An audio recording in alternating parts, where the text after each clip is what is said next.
The Arab slave trade was characterized by appalling violence, rape, and worst of all, castration of black male slaves. While African women and girls were targeted, captured, and deported by Arab slavers for use as sex slaves, the male captives were, on the other hand, pitilessly castrated to prevent them from reproducing and becoming a stock.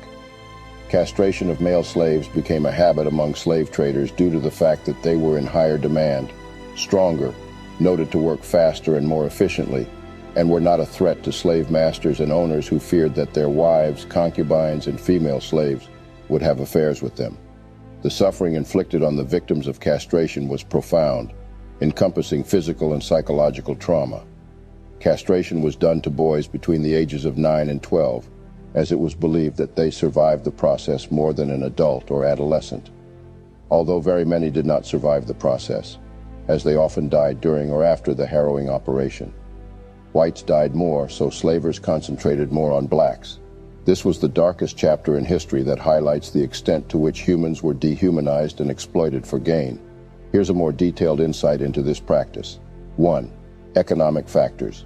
One of the primary reasons for castrating male captives was economic. The exporting countries had good economic incentives to castrate male slaves before they were shipped off.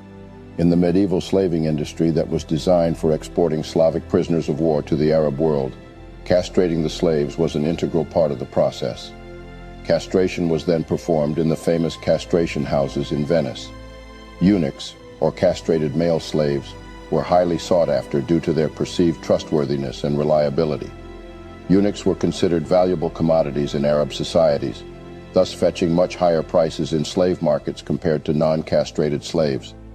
Their lack of reproductive capability meant that they could serve in positions of trust and authority without posing a threat to the owner's hereditary wealth and power.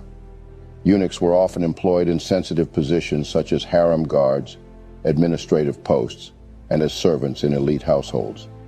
They served in influential positions in the Abbasid Caliphate's administration, with some even rising to the rank of vizier. The economic incentives gained by slave traders from exporting black eunuchs to the Arab nations encouraged the practice of castration.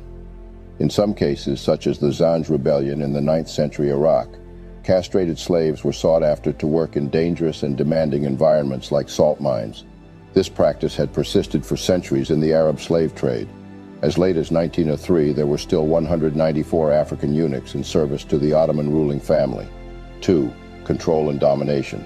Castration was employed by Arab slavers as a means of exerting control and dominance over their male captives. By removing their ability to procreate, the slavers aimed to eliminate any potential